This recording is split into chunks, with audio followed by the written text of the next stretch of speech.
Hello friends, સ્વાગત છે તમારું મારી રસોઈમાં। તો આજે હું બનાવવાની છું કોબી બટેકાનું શાક। એકદમ સરળ રીતે અને ઝડપથી બનતું એવું છૂટું જ બનાવવાની છું, કુકરમાં પણ નથી કરવાની। તો ચાલો આપણે જોઈએ તેની રેસીપી। તો તેના માટે મેં અહીંયા 250 ગ્રામ જેટલી કોબી લીધી છે અને 2 નંગ બટેકા આ રીતે આપણે કાપી લીધા છે, નાના ટુકડા કર્યા છે, અને 1 નંગ ટમેટું લીધું છે કાપેલું, અને મરચું પાવડર લીધો છે 1 ચમચી, થોડીક હિંગ જોશે આપણે, 1 ચમચી ધાણા જીરું પાવડર, મીઠા લીમડાના પાન 4-5, અને 1 લીલું મરચું કાપેલું, અને રાઈને જીરું થોડું, અને અડધી ચમચી જેટલી હળદર જોશે, અને લીલા ધાણા જોશે આપણે ઉપરથી નાખશું, અને તેલ જોશે આપણે વઘાર કરવા માટે। તો હવે આપણે સ્ટાર્ટ કરીએ। તો અહીંયા મેં 1 લોયું લીધું છે, તો હવે આપણે ગેસની ફ્લેમ ચાલુ કરી દઈશું, અને આપણે એમાં 2 મોટા ચમચા જેટલું આપણે તેલ ઉમેરવાનું છે, અને આપણે આ છૂટું જ શાક કરવાનું છે, આપણે કુકરમાં નથી બનાવવાનું, એકદમ સરસ થશે છૂટું શાક બનાવજો એટલે। તો હવે આપણું તેલ ગરમ થઈ ગયું છે, તો હવે આપણે રાઈ અને જીરું એડ કરી દઈશું।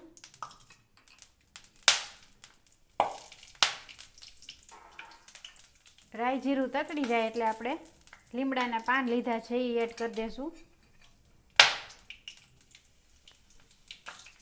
અને આ લીલા મરચાં કાપેલા છે એ એડ કરી દઈશું,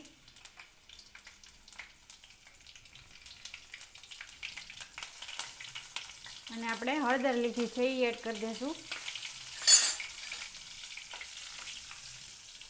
અને હવે આપણે આ બટેકા છે કાપેલા, પહેલાં તો એ એડ કરી દઈશું આપણે,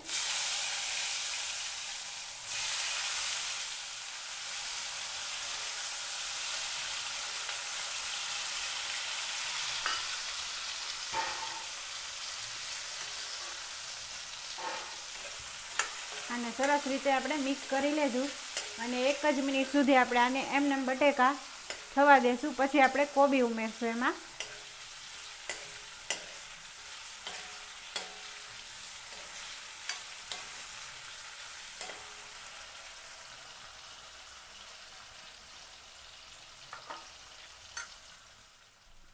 તો હવે આપણે 1 મિનિટ થઈ ગઈ છે બટેકા નાખ્યા એને, તો હવે આપણે આ કોબી લીધી છે સમારેલી એ આપણે એમાં એડ કરી દઈશું।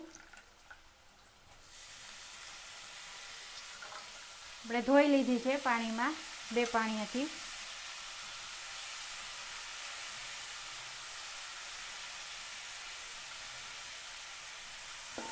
અને આને મિક્સ કરી લેશું આપણે સરસ।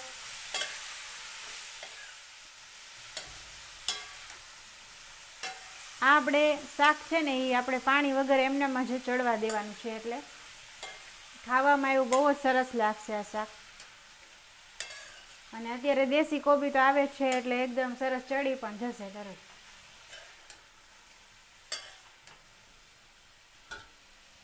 અને હવે આપણે મીઠું ઉમેરી દઈશું જરૂર પ્રમાણે,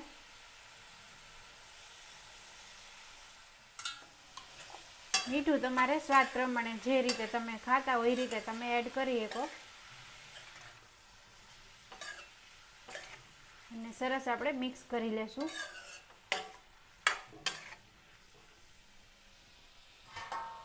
અને હવે આપણે એક થાળી લીધી છે એ આની ઉપર ઢાંકી દેશું, અને આપણે આ વરાળથી આ રીતે ચડવા દેશું થોડીક વાર માટે।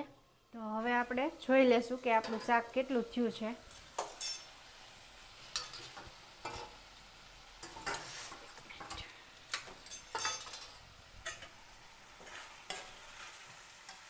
તો આપણું શાક છે એ ચડી ગયું છે, 80% જેટલું ચડી ગયું છે। તો હવે આપણે મસાલો એમ બધો નાખી દઈશું। લાલ મરચું પાવડર લીધું તો આપણે એ એડ કરી દઈશું, ધાણા જીરું પાવડર, ને સારી રીતે આપણે મિક્સ કરી લેશું એને, અને આપણે પછી ટમેટું એડ કરી દઈશું, આપણે સરસ રીતે હલાવી લેશું,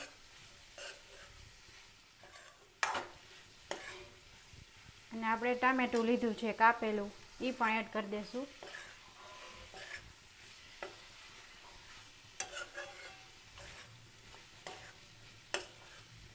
અને સરસ આપણે મિક્સ કરી લીધું છે।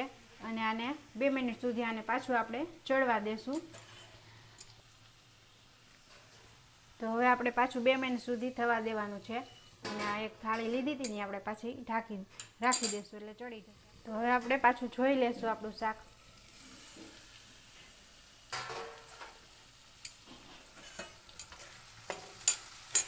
તો આપણું સરસ મજાનું ચડી ગયું છે આ શાક.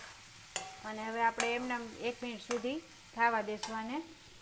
અને ઉપર થોડી આપણે ખાંડના દાણા એડ કરશું એટલે એકદમ સરસ મજાનું આપણે ટામેટું નાખ્યું છે એટલે સ્વાદ સરસ આવશે. આપણે આ રીતે તમે એકવાર જરૂરથી ટ્રાય કરજો કોબીનું શાક. અને આમાં પાણી પણ આપણે જરી કંઈ એડ નથી કરવાનું, એમનેમ જ આપણે ચડવા દીધું છે એને. અને હવે 1 મિનિટ સુધી આપણે થવા દેશું. અને આપણા બટેટા પણ જોઈ લેશું કે આપણા બટેટા પણ ચડી ગયા છે. આ રીતે એમનેમ આપણે ચડી ગયું છે આ શાક. છૂટું જ આ રીતે આપણે બનાવી શકીએ છીએ.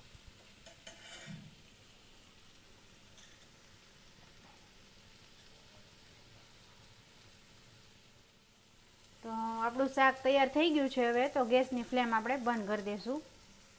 અને આપણે થોડાક આપણા લીલા ધાણા લીધા તો એ એડ કરી દઈશું. અને આપણે ડીશમાં સર્વ કરી લેશું. તો ઝડપથી તૈયાર થઈ ગયું છે આપણું આ કોબી બટેકાનું શાક.